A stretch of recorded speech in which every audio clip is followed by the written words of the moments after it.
सारी घटनाओं से यही सिद्ध होता है कि जो मुझे आभास हुआ था वो सत्य में घटित होने वाला है।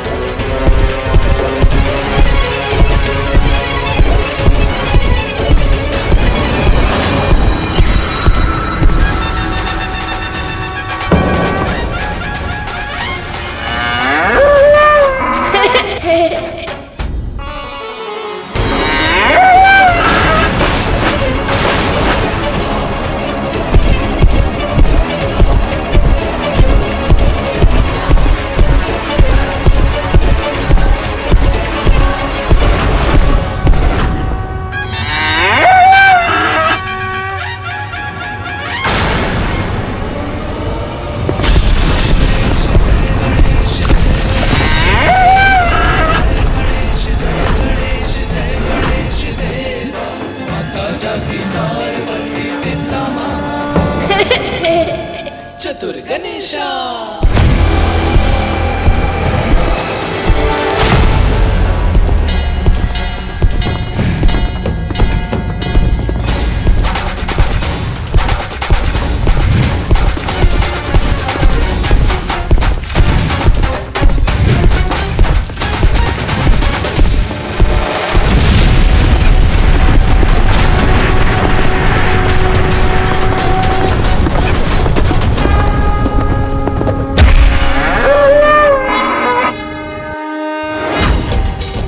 बालक में असीमित शक्ति है और इसे ये ज्ञात भी नहीं है कि इसके उपयोग का क्या परिणाम होगा।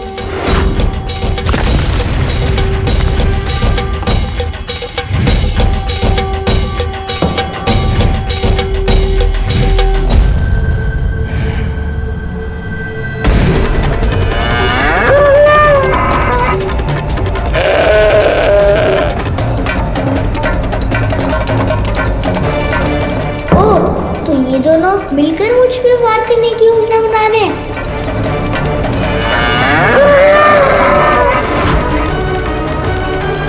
एक छोटे से बालक पर दो योद्धा प्रहार करेंगे तो केवल एक डंडा की सहायता से ये अपना बचाव कब तक कर पाएगा?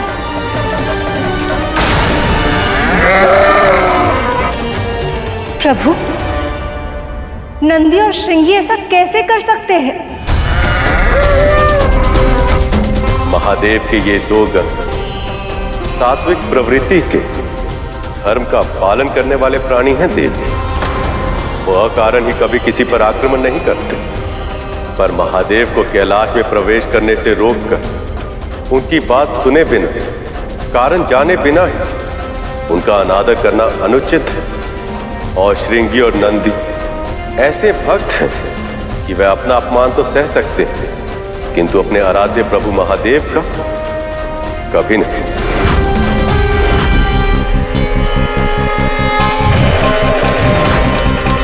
और जहां तक प्रश्न सहायता का है मां, तो ऐसा लग रहा है कि सहायता की आवश्यकता बालक को नहीं अपितु श्रृंगी और नंदी को है।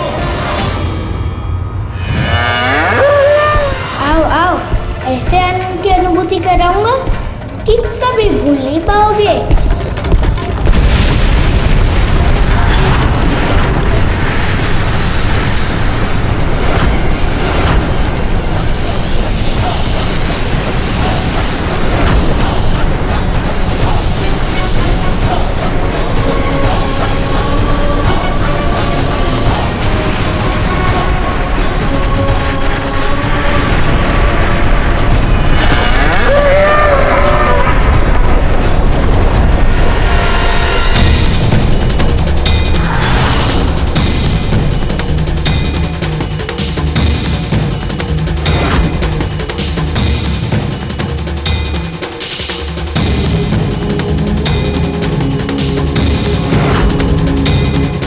कौन है ये बालक? ऐसी कौन सी शक्ति है इसके दंड में कि हम इसका सामना नहीं कर पा रहे? ये तुमने ठीक नहीं किया बालक। चिल्ला तो ऐसे रहो कि मैं तुमसे भयभीत हो जाऊंगा। तो आगे बढ़ो ना, आओ ना, तो फिर माँ के दंड का दंड तुम्हें भी मिलेगा। आ जाओ आगे।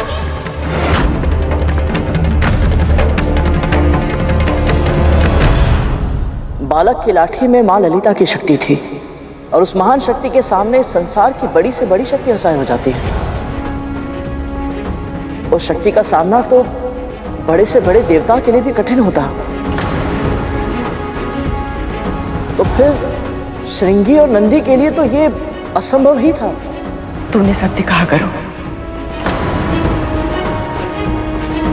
इतने वर्षों बाद आप समझ पाई हो कि तू जैसा है वैसा क्यों है, क्योंकि तेरे भीतर तेरी मां की तपस्या की शक्ति है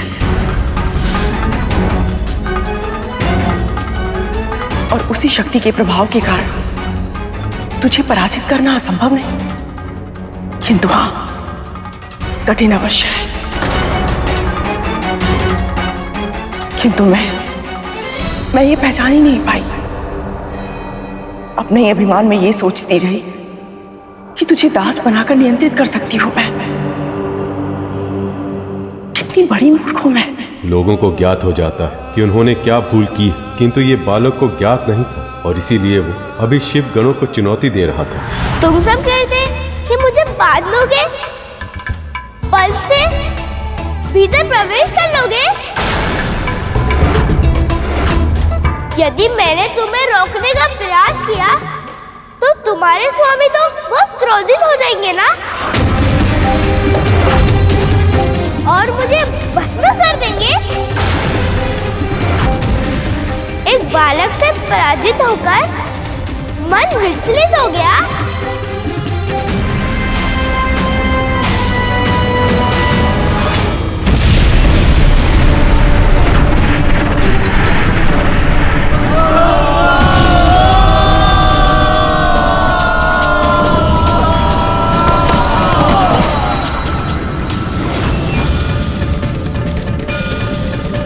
इस बालक का जन्म मेरे आशीर्वाद के फल स्वरूप हुआ था, फिर भी इतना उद्दंड है ये।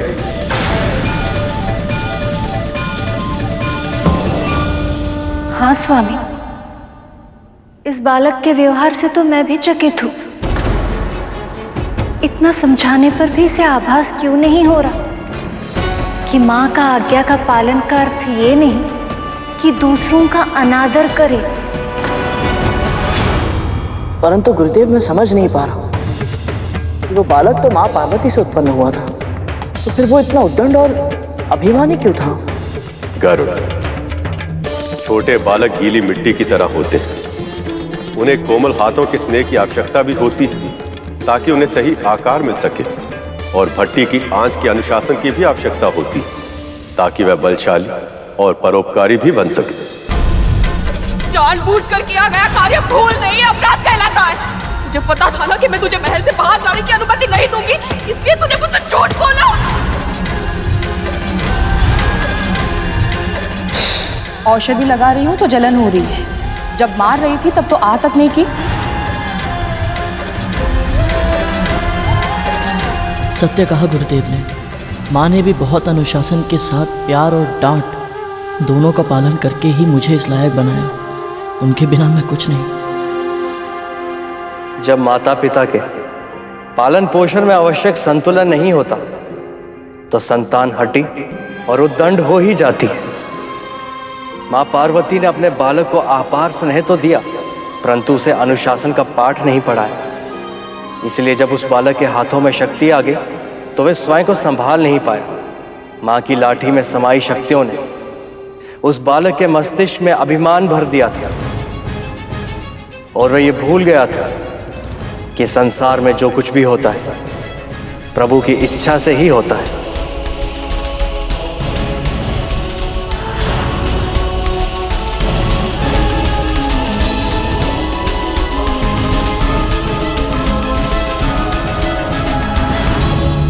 अपने पुत्रों का पालन पोषण करने में यही भूल की थी मैंने। जब जब गरुड़ को डांटते फटकारते हुए विंता को देखती तब तब यही सोचती मैं, कितनी निर्दयी माँ है ये। किंतु आज समझ में आया कि वो कितनी सही थी। मैंने अपने पुत्रों को केवल प्रेम दिया, उनके मन की गीली मिट्टी में असीमित महत्वाकांक्षा के बीज बोए, किंतु अनुशासन के जल से सींचना भूल गई। संतुलन का पाठ ही नहीं पढ़ाया मैंने उन्हें, और इसलिए मेरे पापों का दंड मेरे पुत्रों को भोगना पड़ा।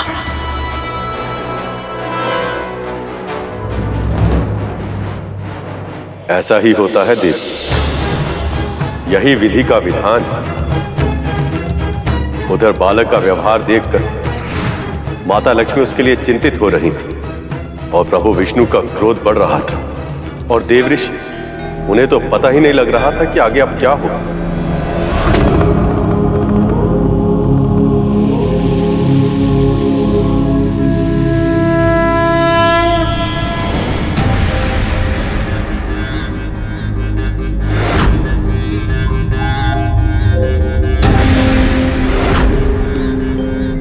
बहुत देर से इस बालक को देख रहा हूं मैं।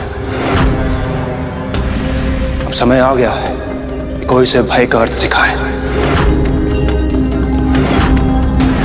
अब तो आप ही ये प्रयास कर सकते हैं महासर्प। बस इसके बहुत निकट मत जाइएगा, इसके दंड से बहुत पीड़ा होती है सर्वश्रेष्ठ। चिंता मत कीजिए, मेरा महाविशाल रूप इस बालक को भयभीत करने के लिए पर्याप्त होगा।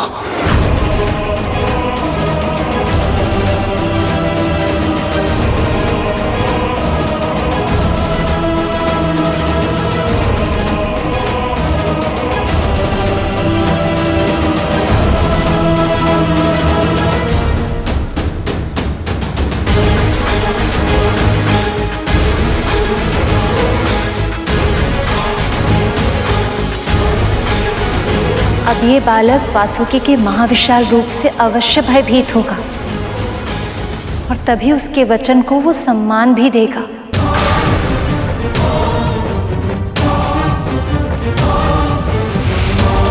मैं आशा करता हूं कि ऐसा ही होगा देव, अन्यथा परिणाम बहुत बुरा होगा। अज्ञान और अभिमान के कारण कहीं ये बालक अपना ही अहित न कर बैठे।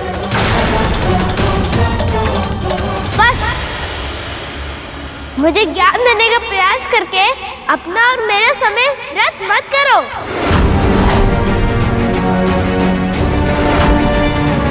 तुम सब अब तक नहीं समझे, पर मैं समझ गया हूँ। जो दंड के योग्य होते हैं वो फल खिलाने से नहीं मानते।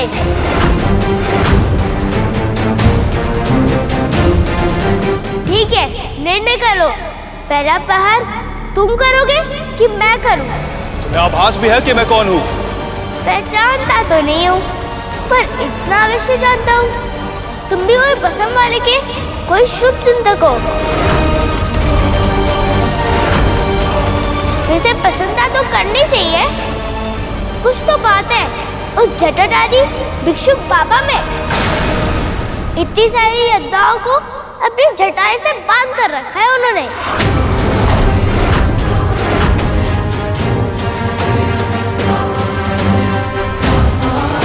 अपनी वाणी को विराम दे बालक, क्योंकि यदि मैंने अपना मुख खोला तो फिर विष निकलेगा। ओह, तो तुम हो वो विषधर सर्प जो त्रिनेत्रधारी के कंठ में लिपटे रहते हो। प्रशंसा तो निश्चित ही करनी पड़ेगी, बहुत बड़ा पशुपति है वो। मेरे बैल, और अब सर्बियों की ओर से युद्ध करने आ गए। लगता है वो स्वयं भिक्षा मांगकर तुम सबकी भूख मिटाने में सक्षम है।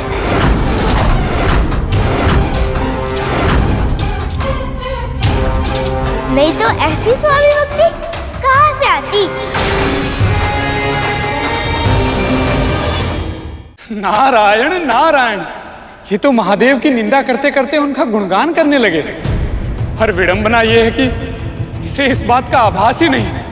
नारायण नारायण। पर कहीं ऐसा ना हो कि उसे आभास होते होते बहुत देर हो जाए।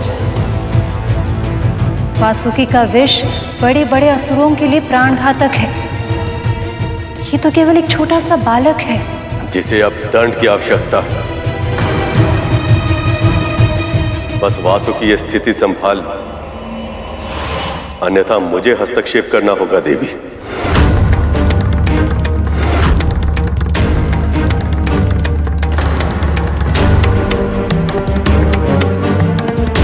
ध्यान रखना, यदि तुम स्वामी भक्त हो तो मैं भी मात्र भक्त हूँ।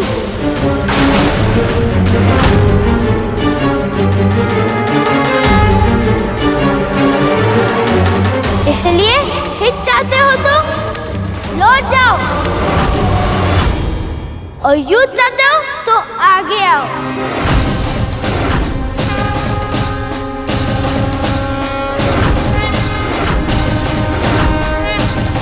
वैसे भी जल में कीड़ा करने वाले किसी साधारण सर्प से अधिक नहीं हो।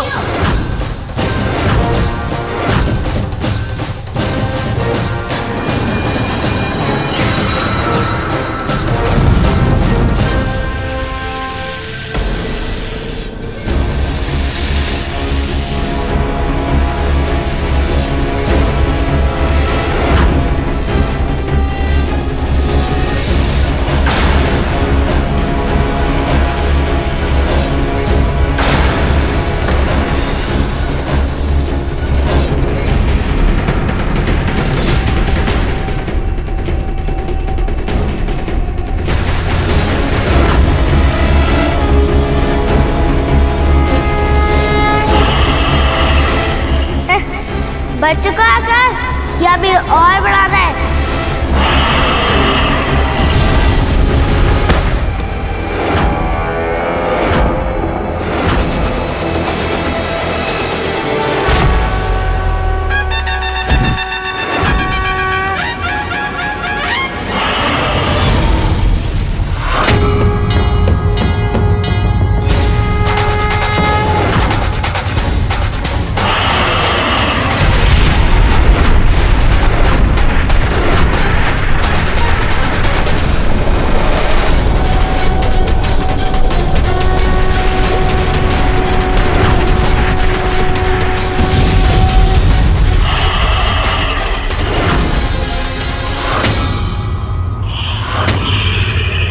यही सामर्थ है तुम्हारा?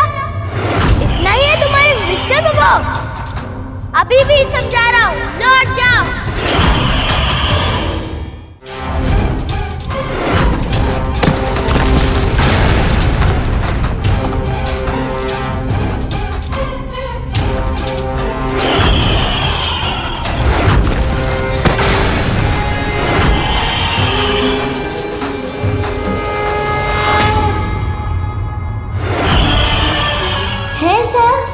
तो पूरी क्षमता के साथ आक्रमण करो।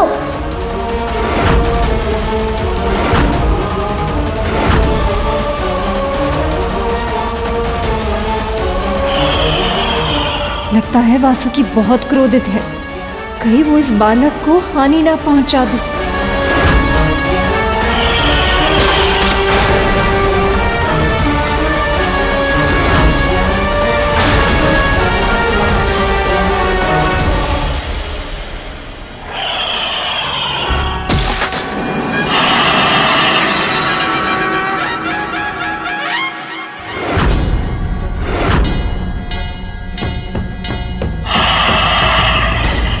बोल रहा था ये तुम्हारा मुख, अब हुआ ना मन। बहुत तेज चल रही थी तुम्हारी जीभ, चली गई ना मुख में। कितना तीक्ष्ण था तुम्हारा वेश। अब एक बालक के पराजित होने की रक्षा से भीतर ही भीतर तुम्हें जलाएगा। बोलो आया आनंद? अब जाओ, अपने महादेव से लिपट जाओ।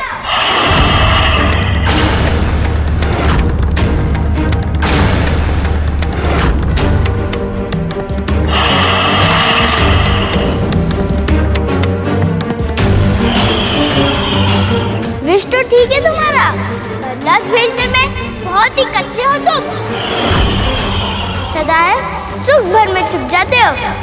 अब देखना ये लक्ष्य भेद का अभ्यास कितना अच्छा है। यदि इस बालक ने वासुकी को कोई नुकसान पहुंचाया या अपनी उदंडता पर नियंत्रण नहीं रखा तो मुझे स्वयं उसे इसका दंड देने जाना होगा, जो इस संसार और अन्य देवताओं के लिए योग्य नहीं होगा।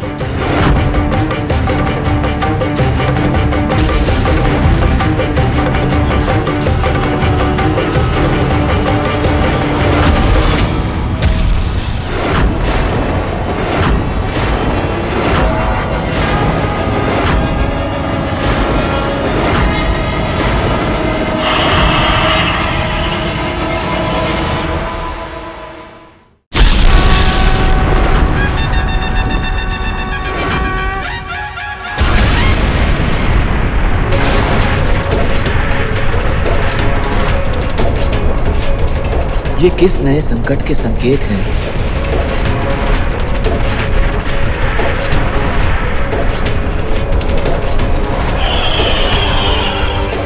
विश्वास नहीं होता, इस बालक ने सचमुच वासुकी नाग को हरा दिया।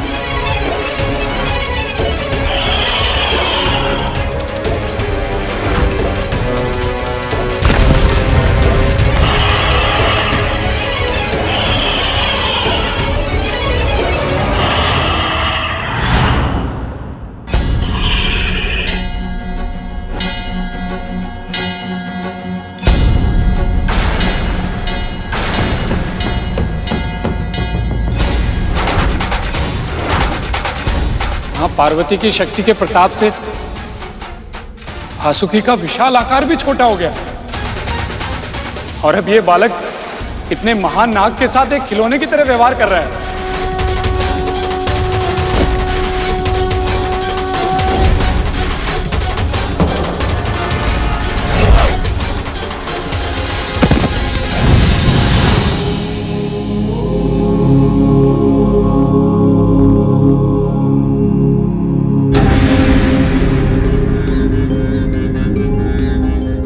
महादेव को समाधि से जगाना आसान नहीं है, और यदि वो क्रोध में जागे तो ना जाने इस बालक का क्या होगा।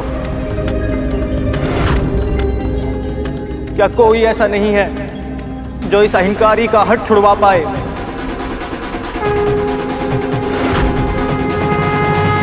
अब इस बालक की उदंडता अति की सीमा को लांघ चुकी है।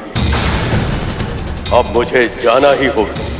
प्रभु, स्वयं महादेव और सखी पार्वती उस बालक के माता पिता हैं, और वो दोनों अपने पुत्र को अनुशासन का पाठ पढ़ाने के लिए पूरी तरह सक्षम हैं। मुझे नहीं लगता कि इस समय आपको हस्तक्षेप करना चाहिए, कहीं बात सुलझने के बदले बिगड़ न जाए।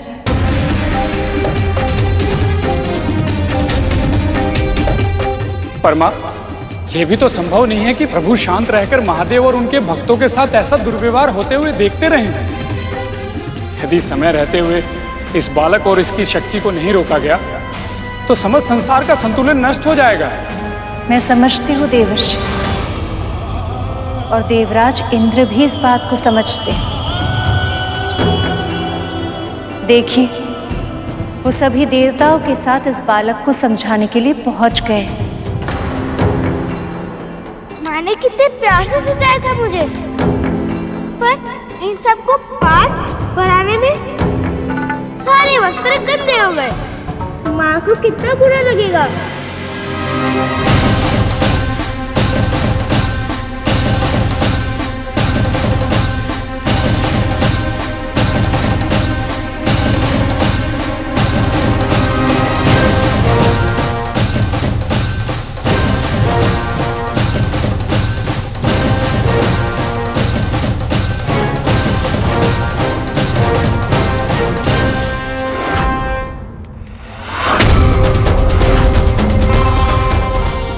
आ रहा है पिटाई खाने।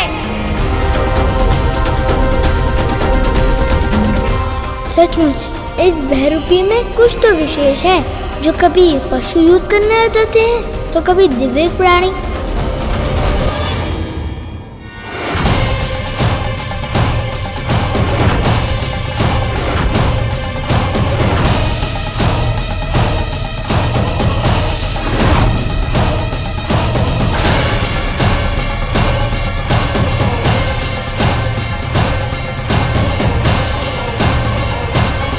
वैसे आप सब है कौन?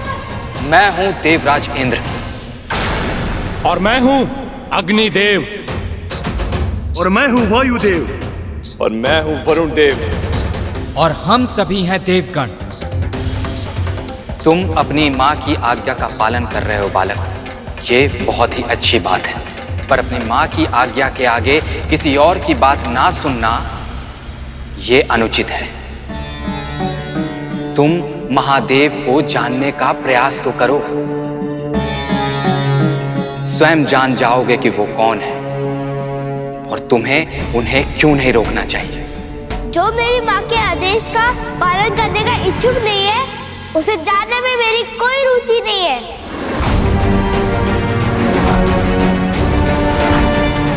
जिस भैरूपी का पक्ष लेकर आप सब यहाँ आए हैं, वो केवल विचित्र वेश धरने में पारंगत नहीं है, काम पुरुष भी है।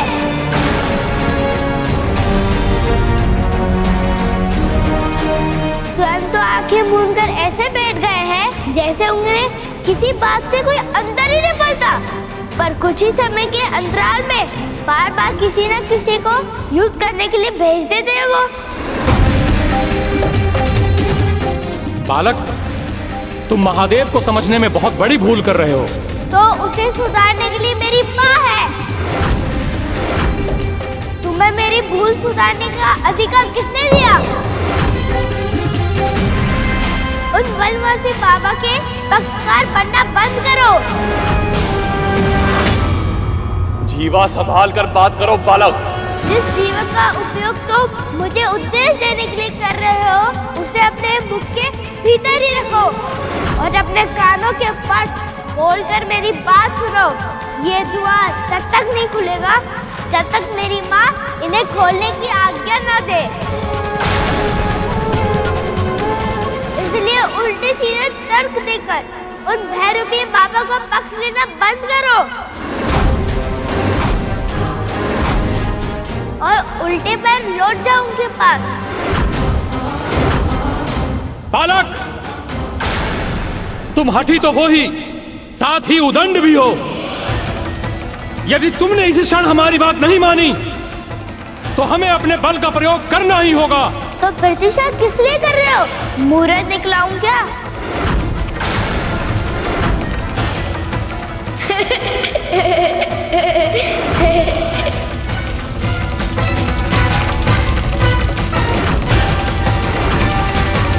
बालक,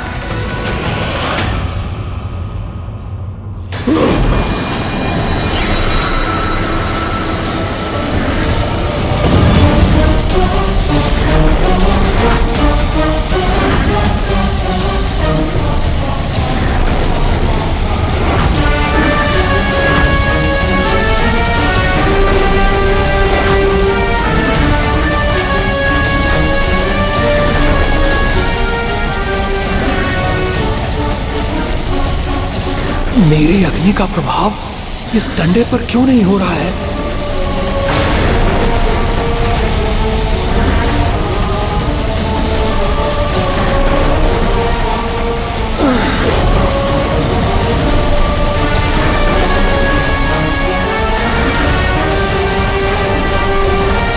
कौन है ये बालक जो अग्नि देव की इतनी भीषण प्रहार को भी विफल कर रहा है?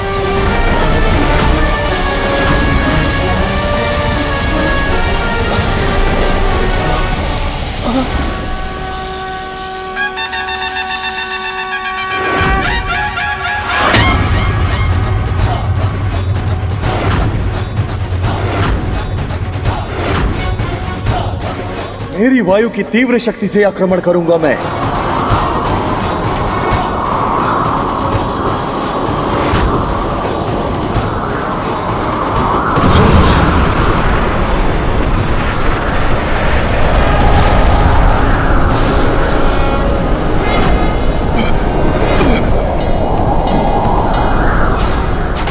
इस बालक ने देवताओं का अपमान कर, उन्हें क्रोधित कर उनसे भी युद्ध करने लगा।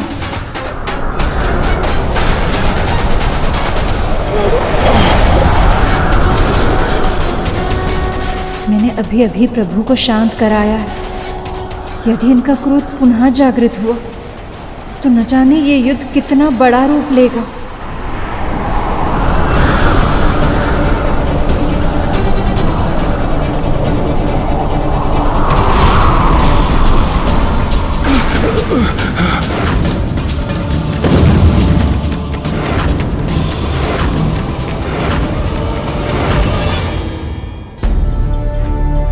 इस बालक पर तो वायुदेव के वार का भी कोई असर नहीं पड़ा।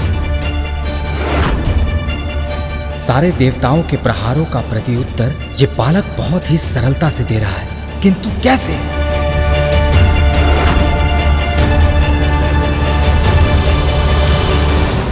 इतने सारे व्यक्ति उन्हें मना कर रहे थे, महादेव के पक्ष से उन्हें समझाने का प्रयास कर रहे थे, फिर भी बाल गणेश के मन में यह शंका क्यों नहीं आई कि वो कुछ अनुचित कर रहे हैं? क्योंकि जब भी कोई व्यक्ति कोई अनुचित कार्य या पाप कर रहा होता है, तब वो अपनी अंतरात्मा की पुकार को अनसुना करता है।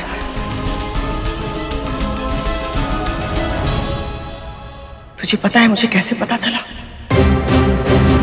जब भी मैं तेरे साथ या विंता के साथ कुछ भी अनुचित करती थी, तब मेरी अंतरात्मा मुझे टोकती थी, मुझे रोकती थी, किंतु मैंने कभी उसका सुझाव ही नहीं माना। तुम्हारे स्वामी, जिनका हृदय इतना शुद्ध है कि देवता भी उनसे परामर्श लेते हैं, उन्होंने भी तुम्हें समझाया कि गरुड़ उसकी मां को मुक्त कर दो, किंतु तुम उनके सुझाव के बिल्कुल विपरीत कार्य कर रही हो। तुम भूल रही हो खतरू, जो अन्य व्यक्तियों के लिए विपदा उत्पन्न करता है, उन्हें स्वयं भी उसी विपदा का सामना करना पड़ता है। आज तुम विंता के पुत्र को संकट में डालना चाहती हो, पर कहीं ऐसा ना हो कि तुम्हारे पुत्री तुम्हारे बनाए हुए जाल में फंस जाए। आप सत्य कह रही हैं देवी, किंतु एक सत्य और भी कि उचित और अनुचित का अंतर जानने के लिए ज्ञान का होना बहुत आवश्यक है। किंतु गणेश उस समय इतने अभिमानी हो गए थे कि वो ज्ञान को स्वीकार करने के लिए तैयार ही नहीं थे। अपने बिछाए चक्रव्यूह में घिर गए थे, परंतु अपनी भूल का आभास तक नहीं कर पा रहे थे।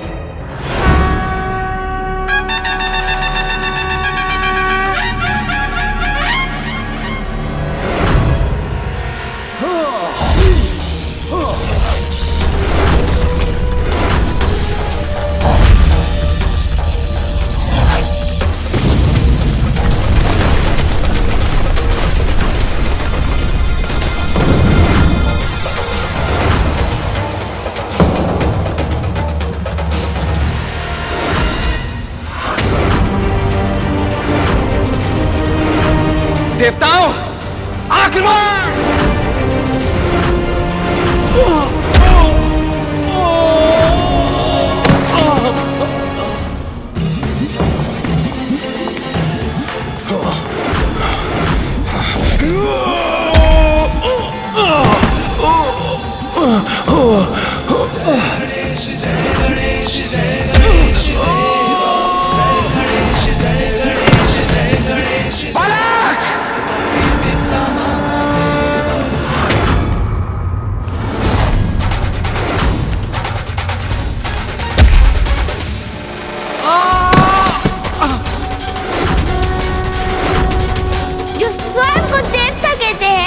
वो सब एक बालक के सामने लाचार होकर भूमि में गिर पड़े।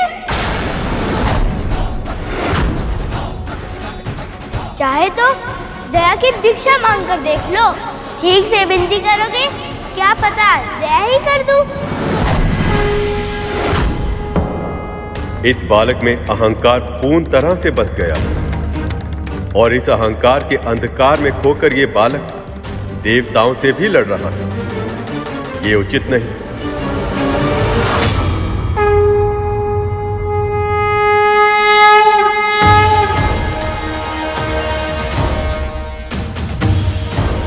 हे नारायण, अब आपको हस्तक्षेप करना ही होगा।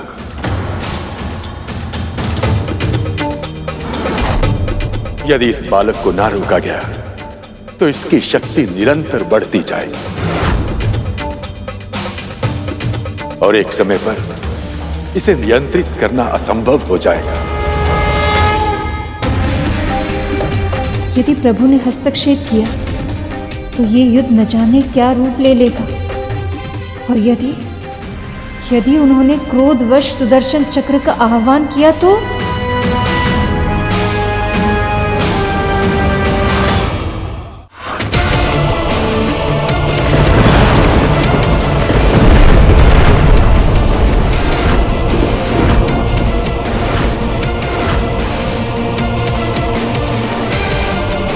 कुछ कीजिए प्रभु, शीघ्र ही, नहीं तो अनर्थ हो जाएगा। देवराज इंद्र ने अपने वज्र का आह्वान कर ही लिया है।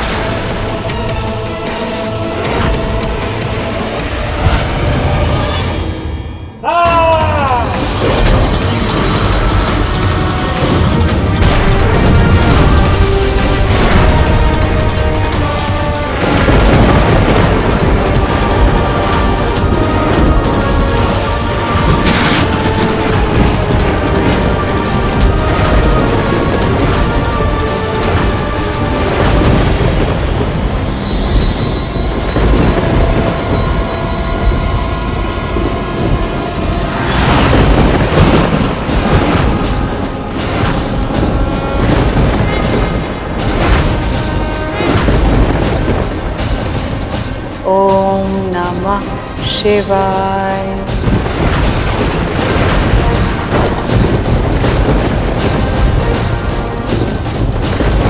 ओम नमः शिवाय।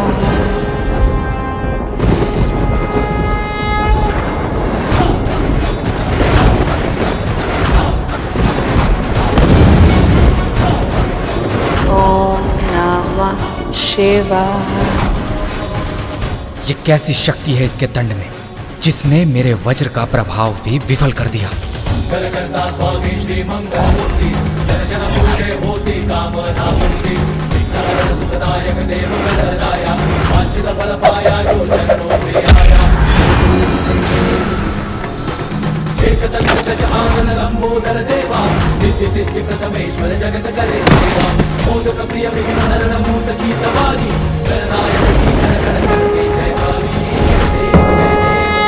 बस बहुत हुआ। देवताओं की रक्षा करना मेरा धर्म है और मैं अपने धर्म का पालन अवश्य करूंगा।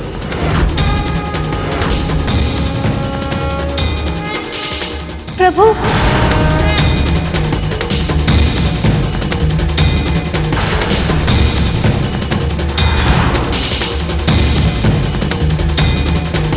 मां, तुम देव, प्रभु विष्णु और महादेव अर्थात त्रिदेव एक ही समय पे एक ही स्थान पर एक ही शक्ति के विरुद्ध, अब क्या होगा मां?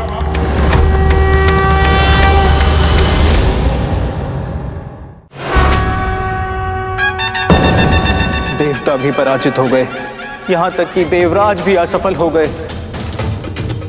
ये कैसे संभव है?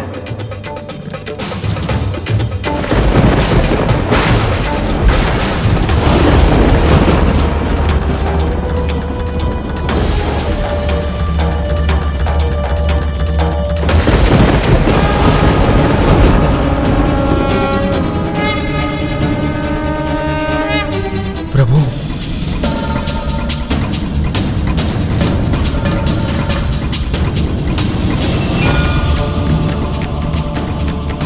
ये सभी हताश हो चुके थे, पर अब नई शक्ति, नई आशा के साथ फिर से खड़े हो गए। ऐसा कौन आ रहा है अब?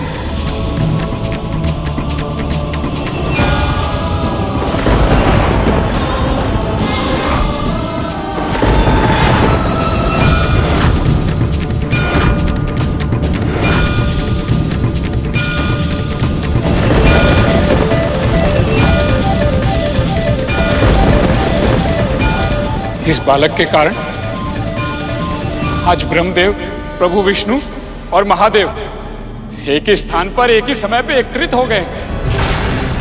इतिहास साक्षी है मां, जब जब ऐसा हुआ है तब तब कोई अकल्पनीय घटना घटी है। मुझे भय है मां कि इतिहास कहीं अपने आप को फिर से दोहरा तो नहीं रहा है। बस यही आशा करती हूँ कि ब्रह्मदेव और प्रभु इसे इसकी भूल समझा पाए और ये उसे सुधार ले, ताकि महादेव को अपनी तपस्या से उठने की आवश्यकता नहीं। यदि महादेव को ज्ञात हो गया कि उस बालक ने उनके गणों के साथ अहित किया है, तो उनके क्रोध का समुद्र अपनी सीमा तोड़ देगा। और यदि वो सखी पार्वती के परम प्रिय पुत्र पर क्रोधित हो गए, तो सखी पार्वती क्या करेगी, इसकी तो मैं कल्पना भी नहीं कर सकती।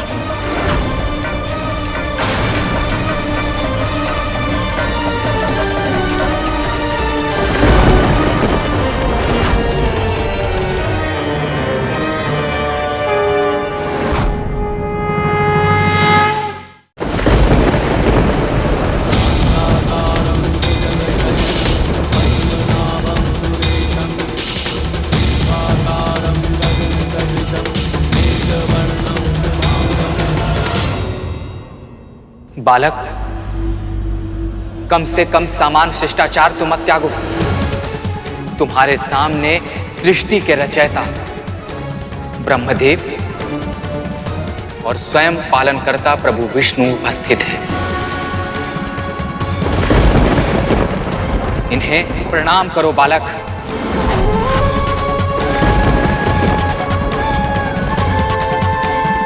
चाहे जो भी हो, पर ये विपक्ष में खड़े हैं, इसलिए शत्रु है ये मेरे।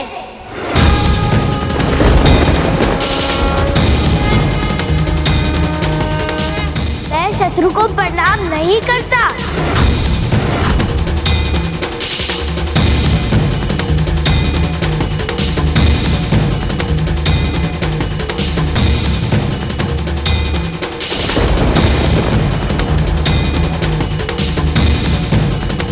शीघ्र आइए स्वामी, एक शुभ समाचार आपकी प्रतीक्षा कर रहा है। मुझे पूरा विश्वास है कि उसे देखकर आपके मुख पर प्रसन्नता के सहस्त्रों सूरज जगमगा उठेंगे। हम तुम्हारे शत्रु नहीं हैं बालक, हम तुम्हारे शुभ चिंतक हैं और इसलिए समझाने आए हैं कि महादेव सबसे बड़े, सबसे विशाल, सबसे महत्वपूर्ण और सबसे अधिक पूज्य।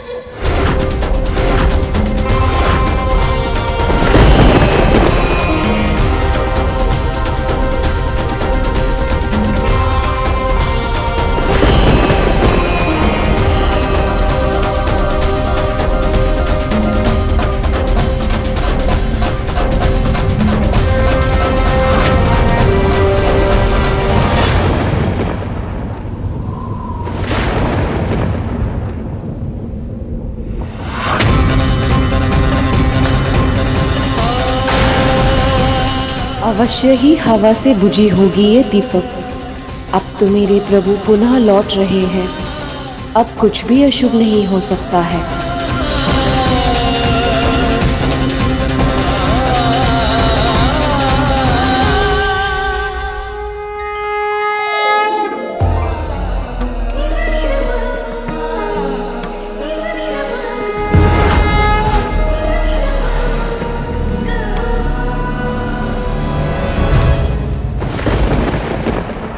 इसे सब पता है, फिर भी अभद्रता कर रहा है ये।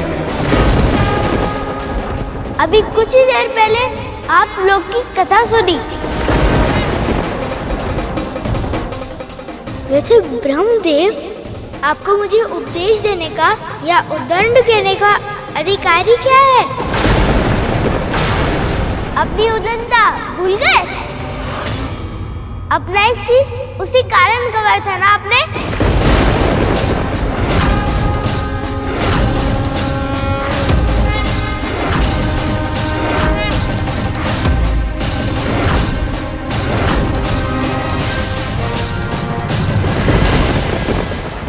ब्रह्मदेव का अपमान करके ये बालक उचित नहीं कर रहा है। यदि इसने अपनी वाणी पर विराम नहीं दिया तो प्रभु विष्णु इसे कभी क्षमा नहीं करेंगे। क्षमा करना तो दूर, मुझे तो भय है कहीं प्रभु उसे कठोर दंड न दे दे। ये सब मेरे कारण ही हो रहा है माँ। यदि उस समय मैंने शनिदेव को रोक लिया होता तो उनकी दृष्टि इस बालक पर नहीं पड़ती और उसमें ना मेरा हित होता और ना उस बालक का।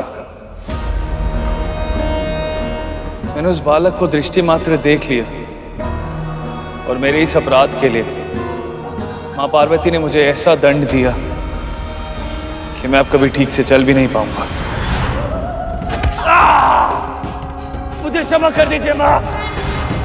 तो सोचिए देवी, यदि प्रभु विष्णु ने उस बालक के साथ कठोरता दिखाई या उसे कोई दंड दिया तो माँ पार्वती क्या करेंगी?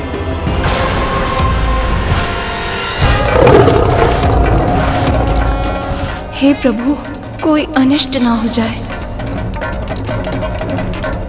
तुम सत्य कह रहे हो बालक। अपनी उदंडता और अपने अभिमान के कारण ही मैंने अपना एक शीश गंवा दिया था। विनम्रता और ज्ञान का पाठ इतना कठोर दंड सहने के बाद ही सीख पाया हूं मैं। किंतु तुम्हें यह करने की आवश्यकता नहीं है। हठ नहीं किया करते। हठ छोड़ दो और अपनी भूल स्वीकार करके इन सभी से क्षमा मांग लो। क्षमा और मैं कभी नहीं।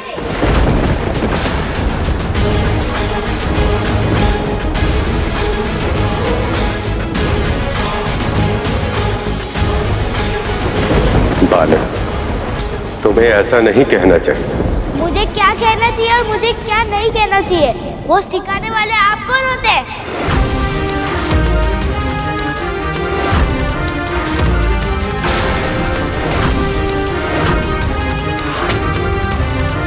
तुम जानते भी हो तुम किसका अपमान कर रहे हो? प्रभु विष्णु इस संपूर्ण जगत के पालन करता है और तुम्हारा जन्म भी इन्हीं के आशीर्वाद स्वरूप हुआ है। तो ये मुझे क्यों नहीं पता? या फिर ये भी संभव है कि आप भीतर प्रवेश करने के लिए असत्य बोल रहे हैं?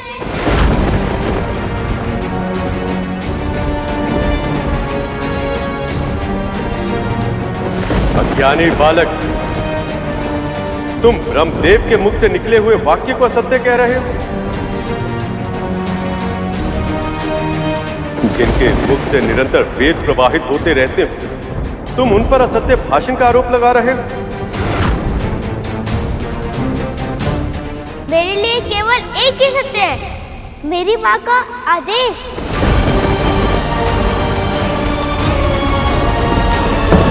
यदि आप सबने मेरे सत्य का सम्मान नहीं किया तो उसका उत्तर ये डंडा देगा।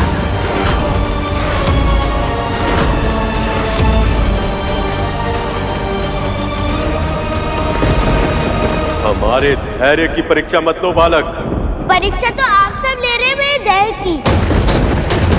तुम्हें सच में लगता है कि तुम हम पर आक्रमण करके बच सकते हो? अभी पता चल जाएगा।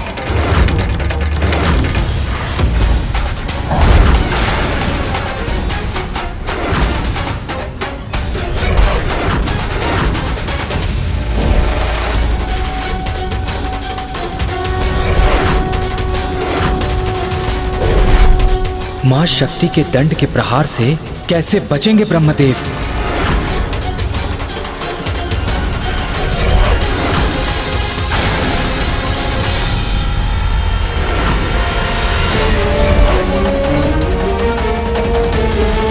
हे मां शक्ति, मैं आपके दंड के आगे समर्पण करता हूं। मैं आपके दंड के आगे नतमस्तक हूं।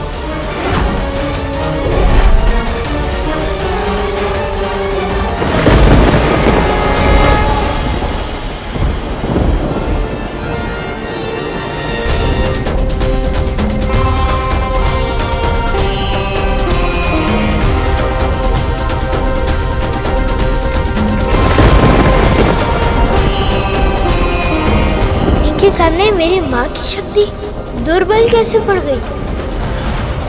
ये प्रश्न तो मेरे भी मन में आ रहा है गुरुदेव। माँ की शक्ति ही ऐसी होती है कर।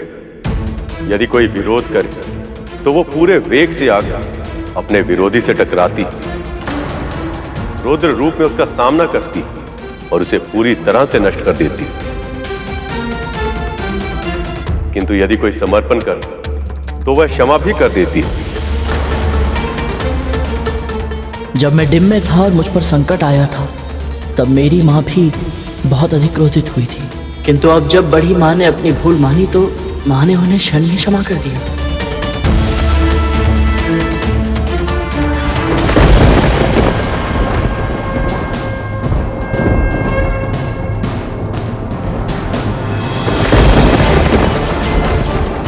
धन्यवाद मां, आपकी कृपा अपरंपार है।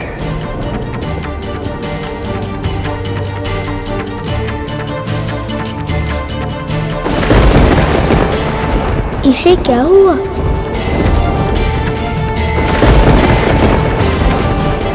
अब समझे बालक, तुम चाहो तब भी हमें हानि नहीं पहुंचा सकते।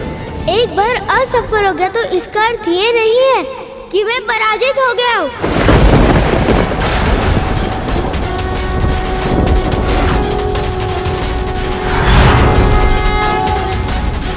बालक,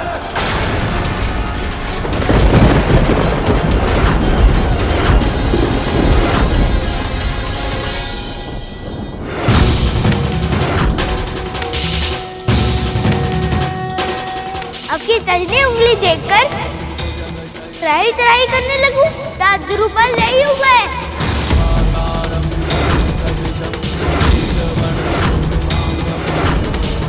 विश्वास ना हो तो मैं चुनौती देता हूँ, वार कीजिए मुझ पर।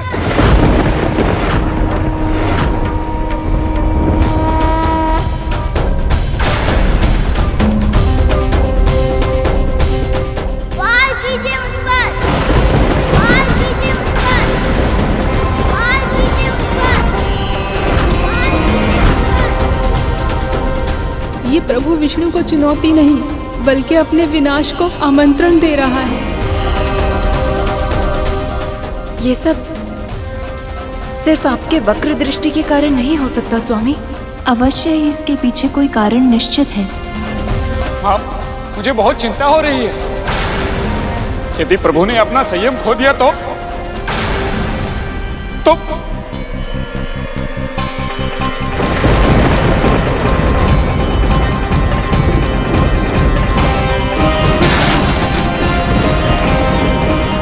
विनाश के चिन्ह प्रकट होने लगे थे, बातों की रचना विकट हो चली थी, बिजली अपना रौद्र रूप दिखा रही थी। ऐसा प्रतीत हो रहा था जैसे संपूर्ण ब्रह्मांड उस बालक को होने वाले अनर्थ का संकेत दे रहा है। प्रभु विष्णु का क्रोध तो बढ़ता ही जा रहा है नंदी जी।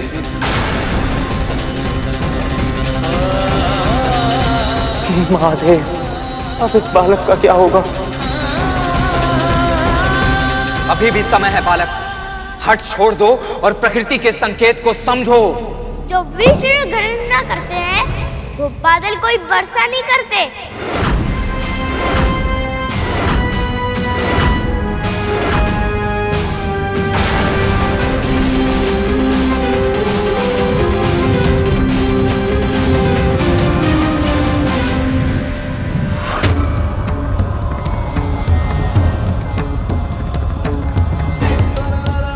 महादेव समाधि में थे, पर अनिष्ट की आशंका से उनके ललाट पर सफेद की बूंद छलक आई थी। ऐसा लग रहा था कि शीघ्र ही वो उनके तीसरे नेत्र तक पहुंच जाएगी और फिर सब समाप्त हो जाएगा।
प्रभु का क्रोध ऐसे स्तर पर आ गया है कि न जाने अब क्या अनहोनी घटित होगी।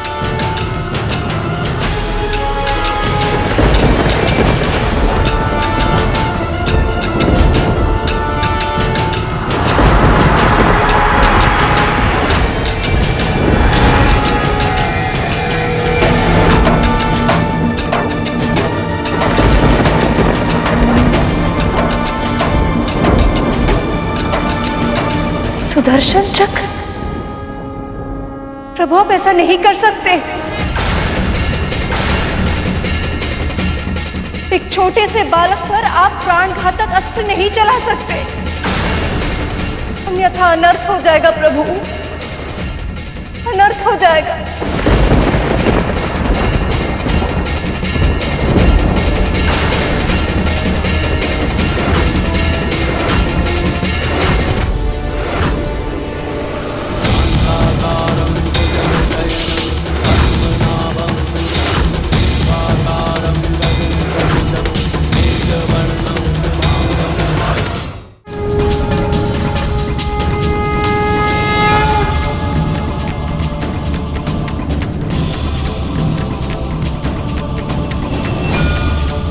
प्रभु,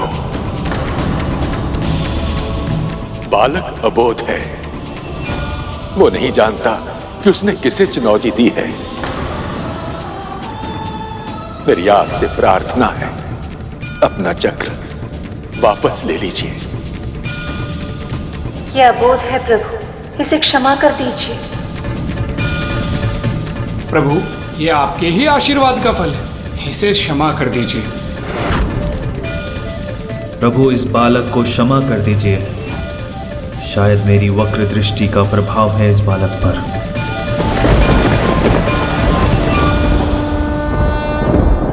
चाहते हो तो अपने मित्र का सुझाव मान लीजिए। यदि माँ के इस दंड ने आपके चक्र को इस प्रायित कर दिया, जो दुर्गति होगी वो आप सह नहीं पाएंगे। सारा संसार उपवास उड़ाएगा। जो स्वयं इस संसार को बलहार कहते हैं, वो एक बालक से हार गए।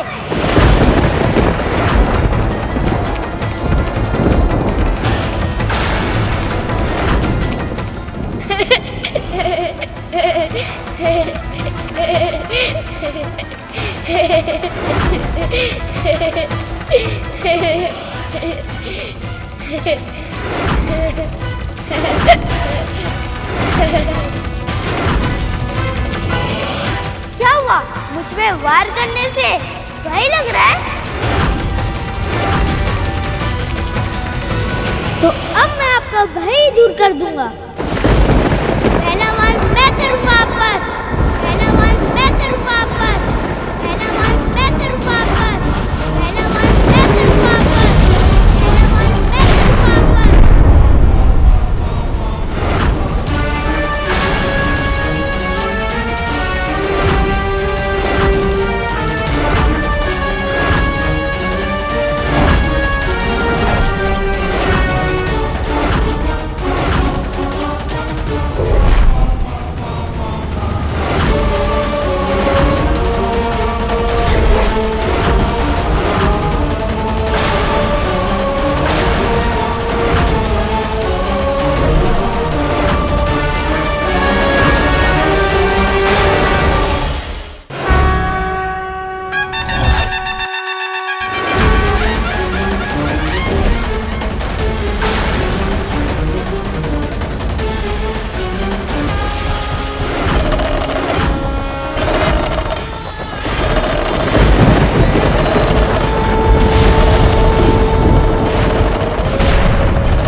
महादेव।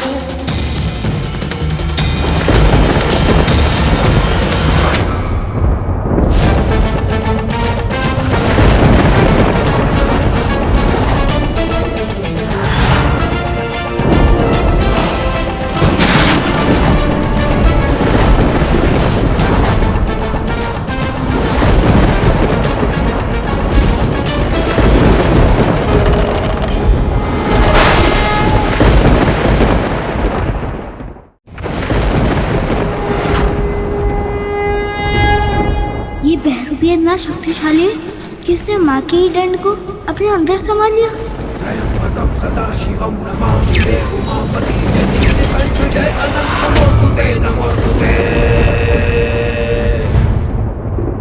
भोलेनाथ भक्तों के हो कष्ट से निवारते, सारी संकटों से शिव ही है उबारते। महादेव।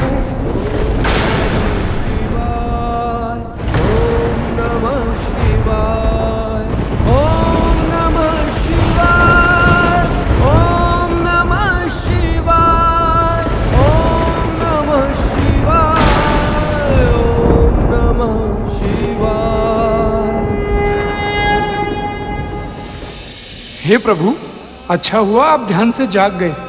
अब आप ही इस परिस्थिति को संभाल सकते हैं।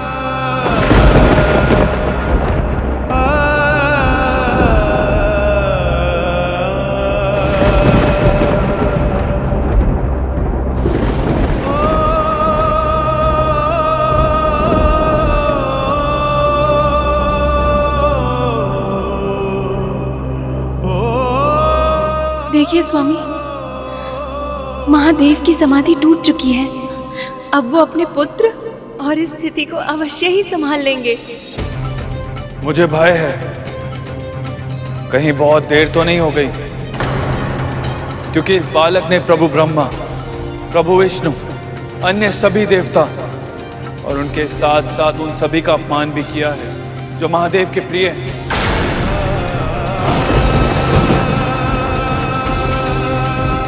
और महादेव सब कुछ सह सकते हैं, किंतु अपने भक्तों का कष्ट कभी नहीं सह सकते। जिन तपस्वी पर कड़कड़ाती धूप, भयानक आंधी या मूसलाधार बारिश, इन चीजों का कोई असर नहीं पड़ता। उनका हृदय अपने भक्तों का कष्ट देखकर करुणा से भर जाता है। सखा ब्रह्मदेव, मेरे कैलाश पर आपका इतना असम्मान हुआ, इसके लिए मुझे क्षमा कीजिए।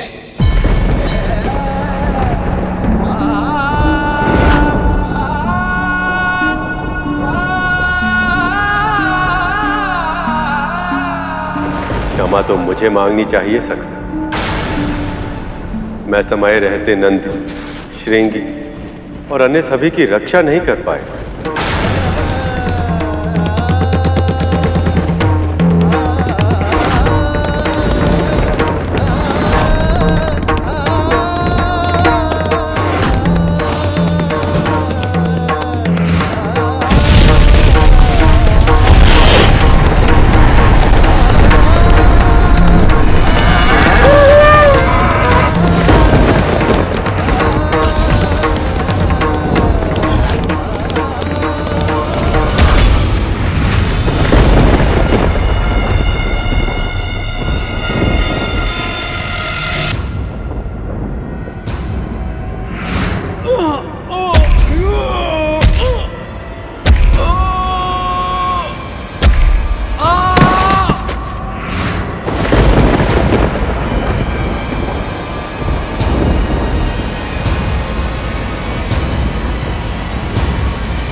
मेरे भक्त गणों का इतना बड़ा तिरस्कार, इतनी उद्दंडता, इस बालक ने अभद्रता की सारी सीमाएं लांघ दी हैं।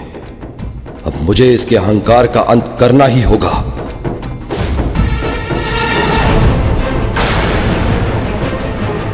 हठ नहीं किया करते और अपनी भूल स्वीकार करके सभी से क्षमा मांग लो। क्षमा और मैं कभी नहीं।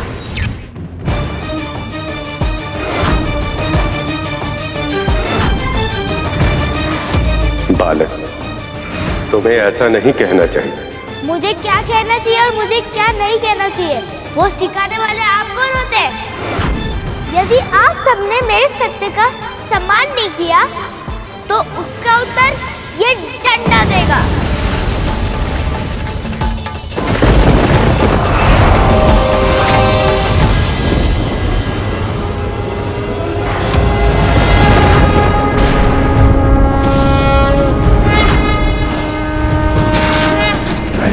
सदाशिवं नमामि हे उमापति जय नीलकंठ जय अनंत नमोस्तुते नमोस्तुते। हो भोलेनाथ भक्तों के हो कष्ट से निवारते, ये सृष्टि सारी संकटों से शिव ही है उबारते।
छीन लिया उसका अर्थ ये नहीं कि मैं आपसे डर जाऊंगा।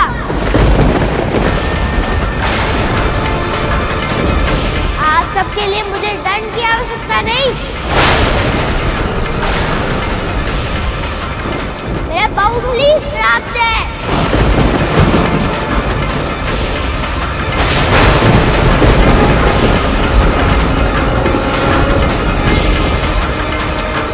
तुमने सिद्ध कर दिया कि तुम मंदबुद्धि नहीं कुबुद्धि हो, और अब इस कुबुद्धि के विसर्जन से ही तुम्हारी शुद्धि हो सकती है।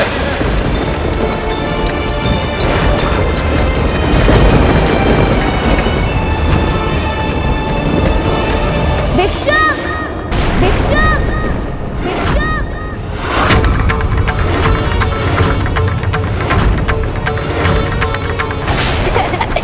जाकर जल में अपना प्रतिबिंब देखो। कोई भिक्षुक या 2 रुपये रखते हो? जिसे सत्य ज्ञान होगा वो क्या गले में सर्प लेके घूमेगा? कोई गहरा अर्थ नहीं है इस भस्म का, केवल एक ही कारण है, आलस।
ये ले और इस स्थान की रक्षा कर।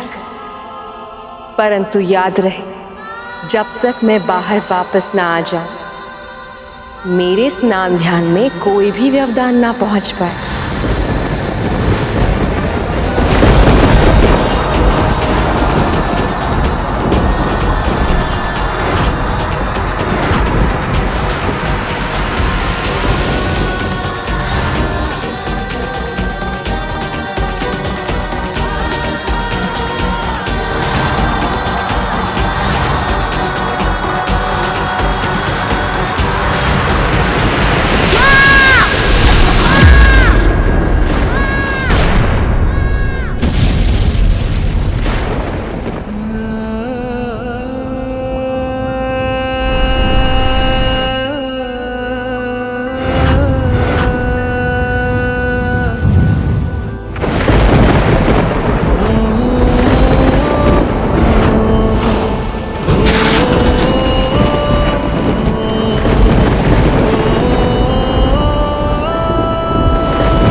जिसे वो अब तक केवल एक हठी और उद्दंड बालक समझ रहे थे, वे माँ पार्वती का पुत्र था, जो केवल अपनी माँ की आज्ञा का पालन कर रहा था। परंतु अब माँ की उस संतान की मृत्यु उसी के पिता के हाथों हो गई।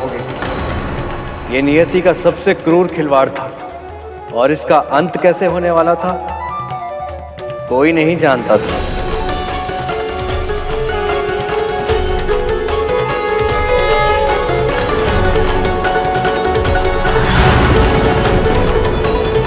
ये बालक बार बार अपनी माँ की बात कर रहा था। कहीं इसकी माँ देवी पार्वती तो नहीं?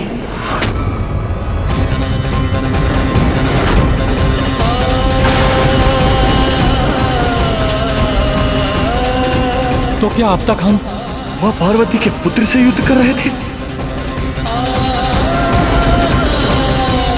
इतना बड़ा अनर्थ कैसे हो गया हमसे?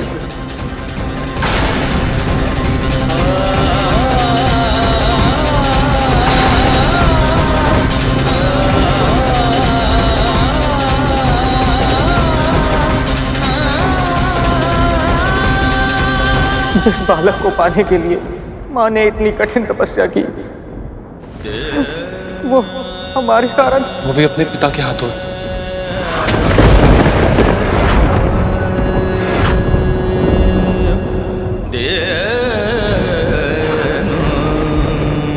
जब माँ को ये सब पता चलेगा क्या होगा तब?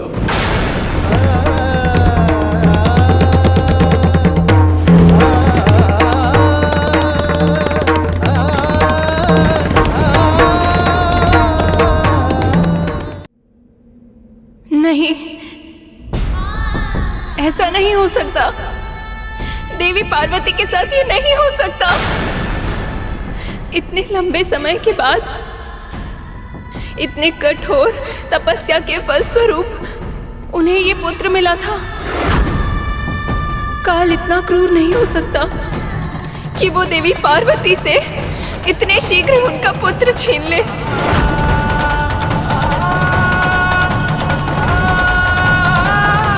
कहीं ये सब आपके दृष्टि के कारण? वक्र दृष्टि से मेरे पुत्र को देखने का साहस भी कैसे किया आपने?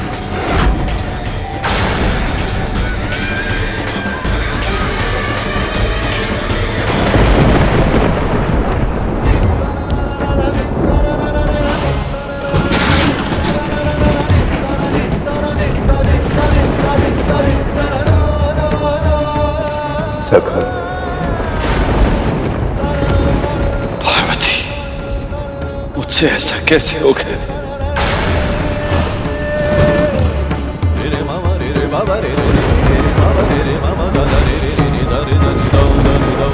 ये प्रश्न आप उनसे क्यों पूछ रहे हैं महादेव?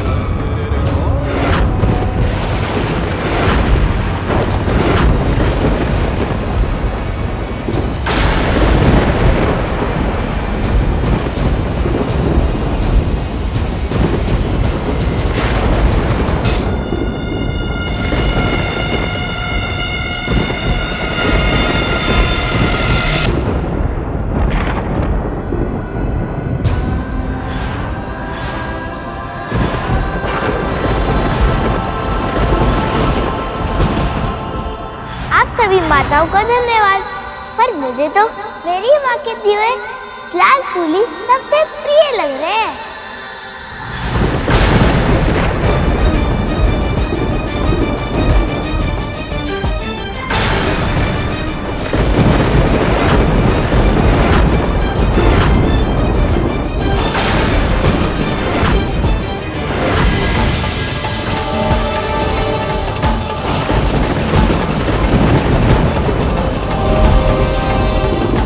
ये था आपका समाधान, ये था आपका समाधान, ये था आपका समाधान, ये था आपका समाधान, ये था आपका समाधान। आप धर्म की रक्षा करने आए थे ना? ऐसे किया आपने धर्म की रक्षा? उस बालक के पास ना तो अस्त्र था ना शस्त्र। आपके सामने महादेव के त्रिशूल से प्रहार हुआ और आपने उन्हें रोका तक नहीं।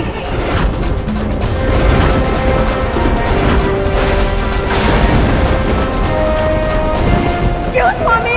क्यों स्वामी? क्यों स्वामी?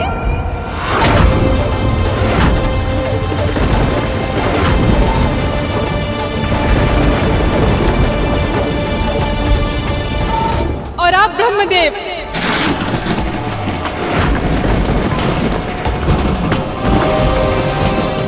आप नारायण को सुदर्शन धारण करने से तो नहीं रोक पाए, तो महादेव को प्रहार करने से कैसे रोकते?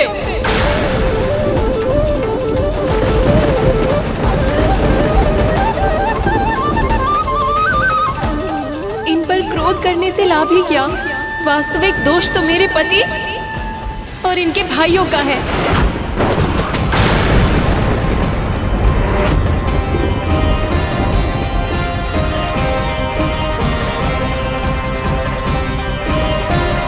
बालक ने कुछ देर अपनी शक्ति का प्रदर्शन क्या कर दिया, इन्होंने तो उसे अपना शत्रु ही मान लिया।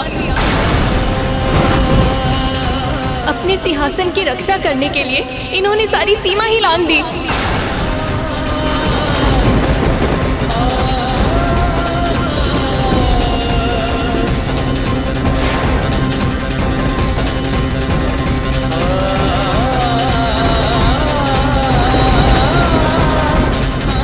पर अब पूरे ब्रह्मांड में भी ऐसा कोई स्थान नहीं जहां ये छिपकर अपनी रक्षा कर सके। न जाने कितना भयंकर परिणाम होगा देवी पार्वती के क्रोध का जब उन्हें अपने पुत्र के वध के बारे में ज्ञात होगा।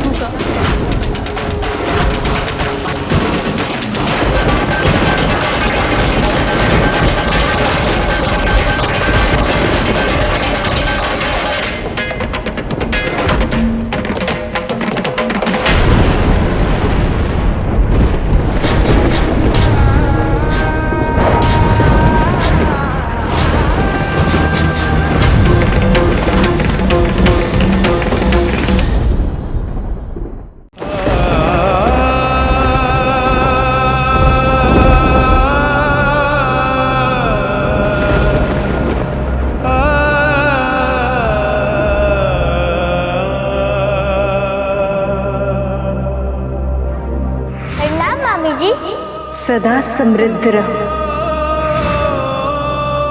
पुत्र।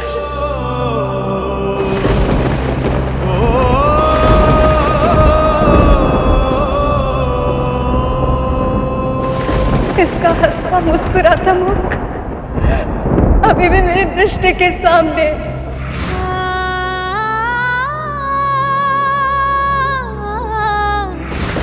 उसी मनमोहक मुख को आप सभी ने भस्म कर दिया।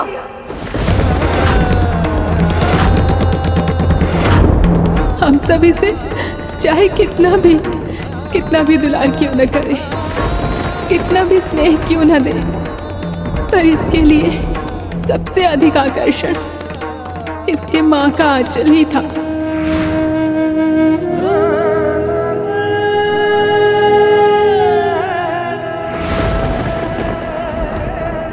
और वो आंचल आपने सूना कर दिया महादेव।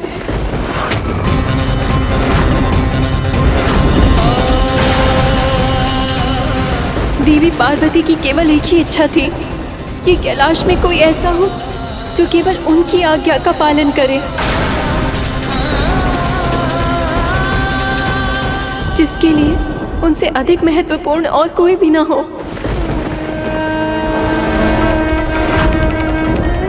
जब देवी पार्वती को पता चलेगा कि उनकी केवल एक इच्छा के कारण उनके पुत्र के प्राण चले गए, तो क्या प्रतिक्रिया होगी उनकी?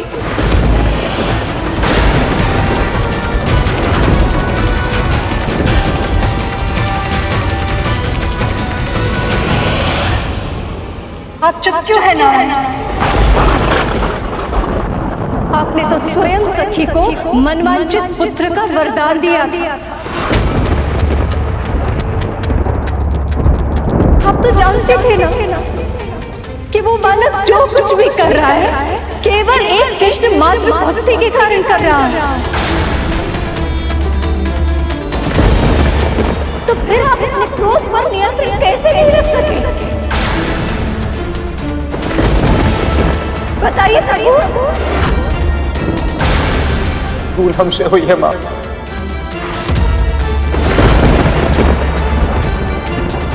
यदि हम भी महादेव की तरह प्रतीक्षा कर लेते तो। नंदी, अपने स्वामी के भूल का दोष अपने ऊपर लेने का प्रयास मत करो। तुम सब नहीं जानते थे कि ये बालक कौन है, इसके पास इतनी शक्ति कैसे आई। पर त्रिदेव को तो सारा ज्ञान था।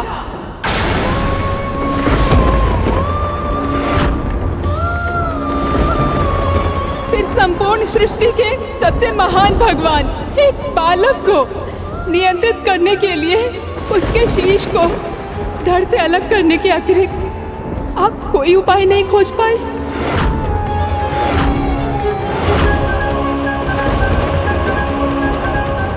आप सभी पिता अपने बालक को दंड देते समय इतने कठोर कैसे हो सकते हैं?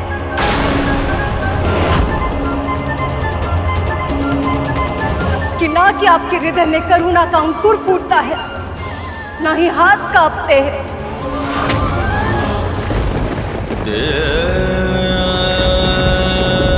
ये तो सब जानते हैं कि माँ एक शीतल छाव होती है और पिता धूप।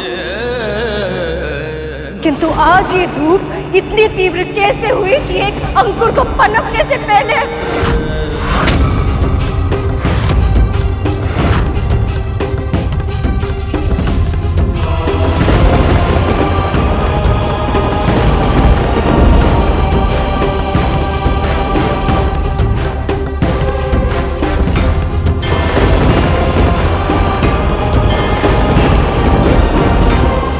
नहीं स्वामी,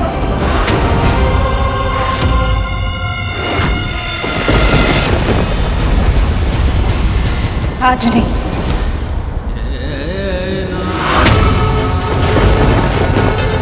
देवर्षि सत्य कहते थे, जब जब आप तीनों एक समय में एक स्थान पर आते हैं कोई न कोई अकल्पनीय घटना अवश्य घटती।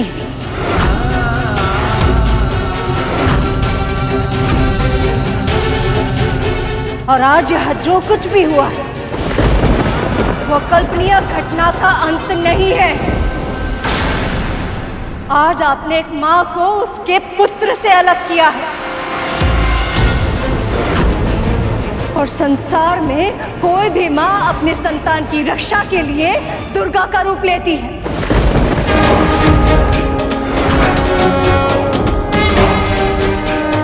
सखी तो फिर भी शक्ति है। विचार कीजिए महादेव, वो इसका प्रतिशोध किस प्रकार लेगी? वो इसका प्रतिशोध किस प्रकार लेगी?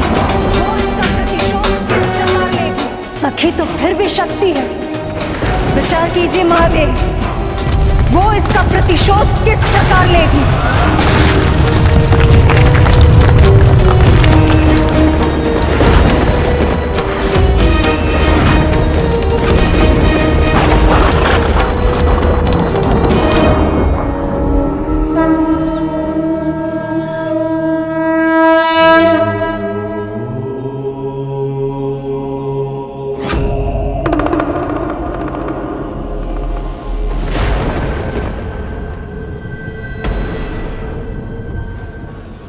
ये बेलपत्र कैसे जल गया? महादेव,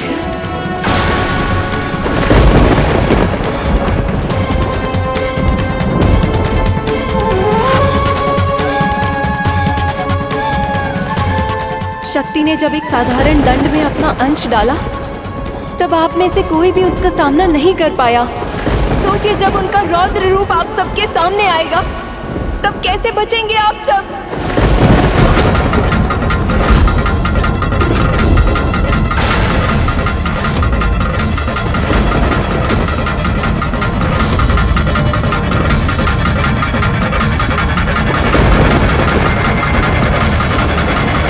महादेव, आ गए आप?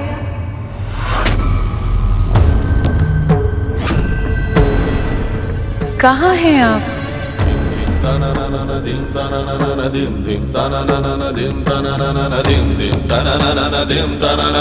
इतना विलंब क्यों हो रहा? स्वयं जाकर देखना।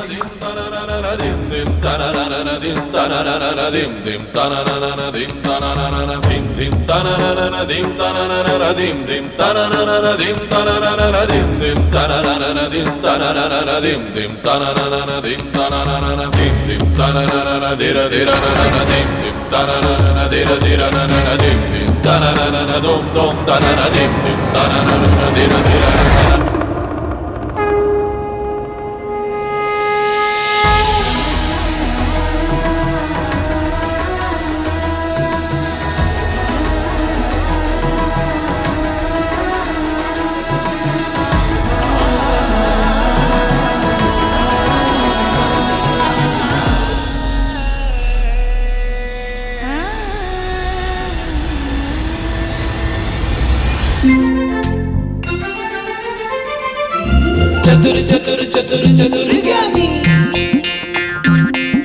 चतुर चतुर चतुर चतुर ज्ञानी।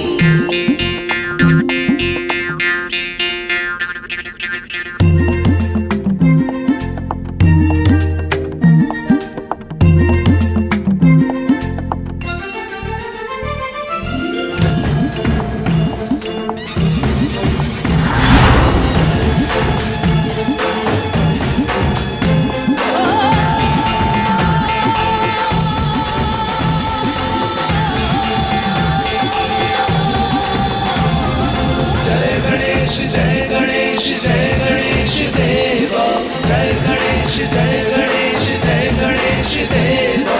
माता जाकी पार्वती पिता महादेवा, माता जाकी पार्वती पिता महादेवा। पार्वती के मन में उमड़ी ममता, माँ की गोद में आए विघन हरता। पार्वती के मन में उमड़ी ममता, माँ की गोद गोद में आए विघन हरता।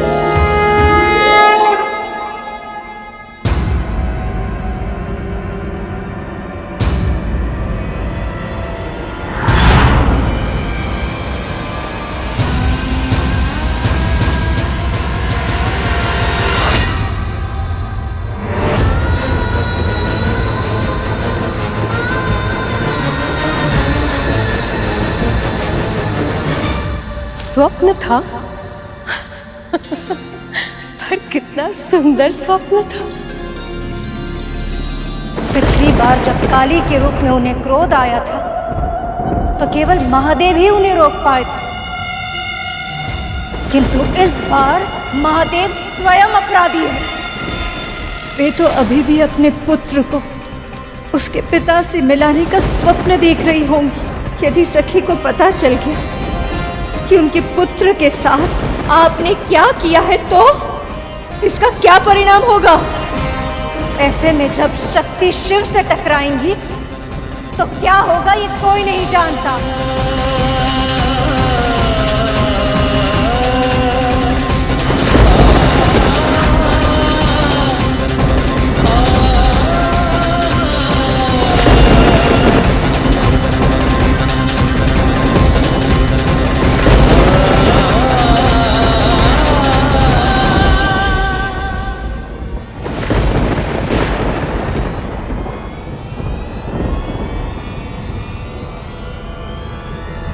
जब से वो बालक सखी के गोद में आया था उनके मन में एक ही कामना थी, बस एक ही बात सोच सोच कर वो पुलकित थी कि शीघ्र से शीघ्र वो अपनी प्रसन्नता आपके साथ बांटे। किंतु अब जब उन्हें ये पता चलेगा कि उनके पति ने ही उनके पुत्र के प्राण लिए हैं तो वो इस बात पर कैसे विश्वास करेंगी? बताइए महादेव, चुप क्यों है? कुछ तो बोलिए।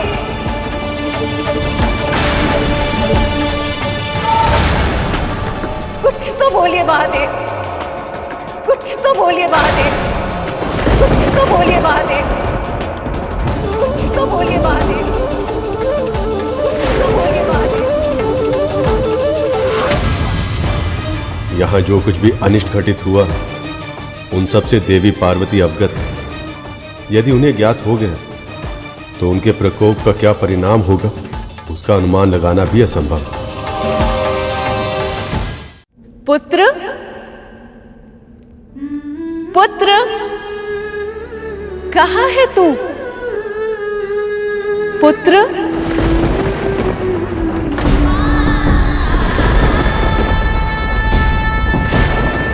जो पुत्र उनका स्वर गूंजने से पहले उनकी सेवा में उपस्थित हो जाता था, अब वो कभी उनका स्वर नहीं सुन पाएगा।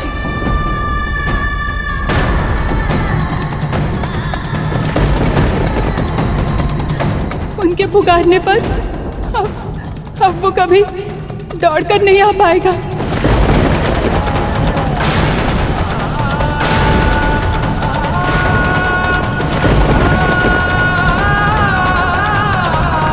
पुत्र, पुत्र,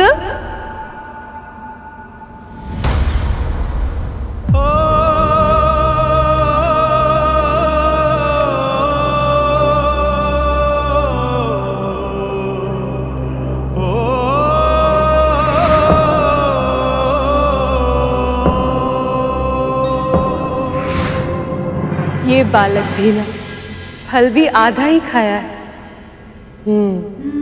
अवश्य तीव्र भूख लगी होगी तभी मोदक खाने चला गया होगा।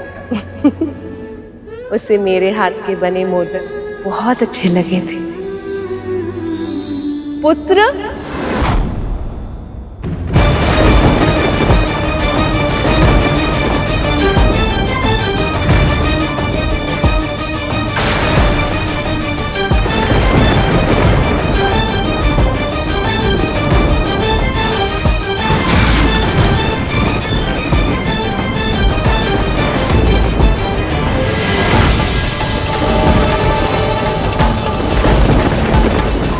लगता है ये सब महादेव और मेरे पुत्र से मिलने आए हैं।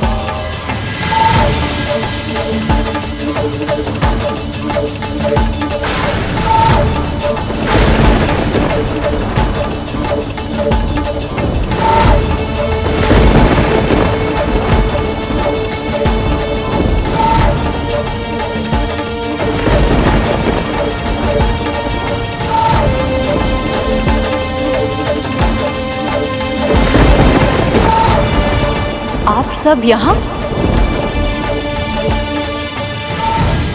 समझ गई, निमंत्रण की प्रतीक्षा नहीं हुई इसीलिए चले आए ना?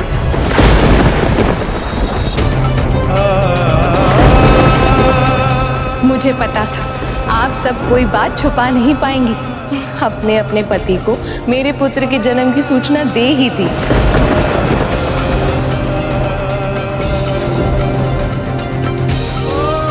परंतु अभी तो स्वयं महादेव ने उसे नहीं देखा है।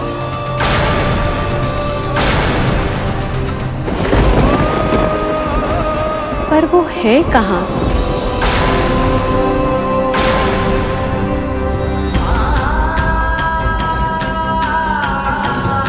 और मेरा पुत्र वो तो यही था, पता नहीं कहाँ चला गया।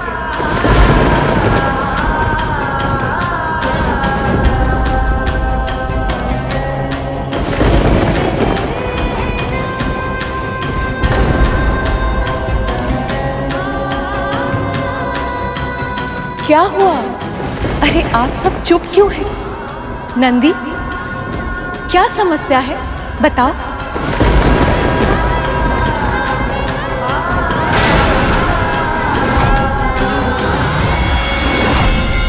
तुम दोनों को ये चोट कैसे पहुंची?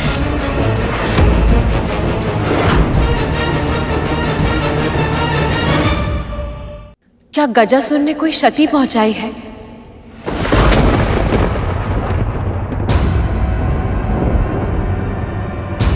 पर उसमें इतनी शक्ति कैसे आई कि वो तुम दोनों की ये दशा कर सके?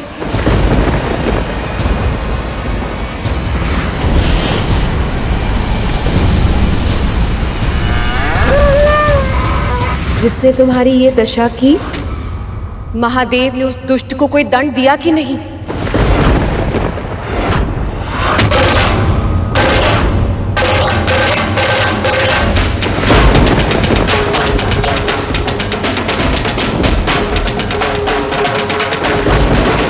जो तुम दोनों के साथ ऐसा व्यवहार करे, उसे जीवित रहने का कोई अधिकार ही नहीं है।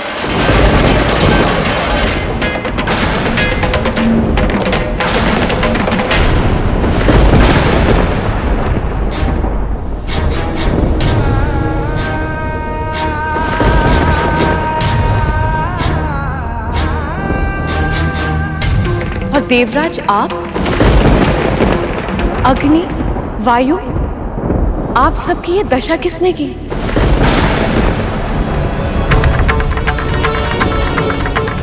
क्या गजमुखासुर अपने भाई की मृत्यु के बाद और अधिक आतंक फैला रहा है? इसीलिए आप सब चिंतित हैं। परंतु चिंता मत कीजिए, ब्रह्मदेव उन्होंने अवश्य किसी न किसी को रचा होगा जो उस दुष्ट से इस संसार को मुक्ति दिलाएंगे। जिस दुष्ट के विषय में देवी बात कर रही वो कोई और नहीं बल्कि महादेव है, और स्वयं महाकाल के विरुद्ध किसी की क्या रचना हो सकती है?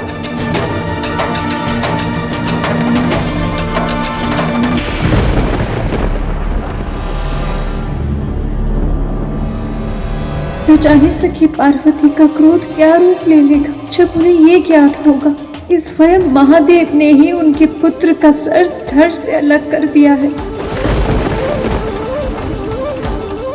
और वैसे भी भैया विष्णु के होते हुए आपका या किसी भी पुण्य आत्मा का कोई अहित कैसे हो सकता है भला?